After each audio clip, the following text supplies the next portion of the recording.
All right, so there you have it. A big shakeup for the Buffalo Sabres and Ottawa Senators with the deal today. The main pieces here, Dylan Cozens going to Ottawa, Josh Norris coming to Buffalo. I really like this deal for the Sabres. I think if you look at this deal and you just see the graphic that is posted, or if you just see the pieces that are moving, you would go, okay, Ottawa wins this deal. That's the perception of what Dylan Cozens once was.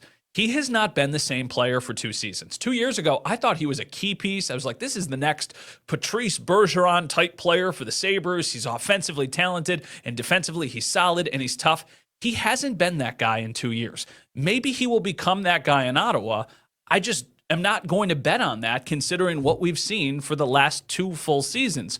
Josh Norris, like the upside, but there's injury concerns. He's had shoulder problems, multiple surgeries on his shoulder. I don't think he's ever played more than like 65 games in a season, but when he plays, he is super effective. He's got 20 goals this year in 50-something games. The Sabres need a guy who can score.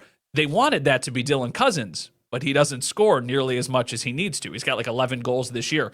I think if both of these players live up to their potential, Josh Norris is the better player. I think Dylan Cozens has the higher floor, but we have been talking for months that the Sabres need to take a risk and take a chance.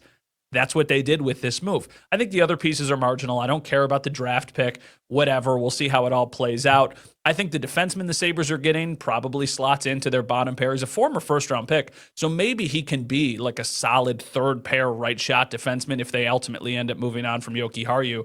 I just like Josh Norris as a player more than I like Dylan Cozens. He is 1 year older. He makes $800,000 more. Their contract terms are almost the exact same. So it's almost a wash in that regard. But I think getting Cozens off of the roster with the cap hit he had will end up benefiting the Sabres. He might go and have success in Ottawa. Heck, he probably will go and have success in Ottawa, but I don't think his ceiling is nearly as high as Norris's ceiling is. His ceiling now, I think, is a 25-goal-a-year player who can be a little bit gnarly and can play a lot of minutes for you.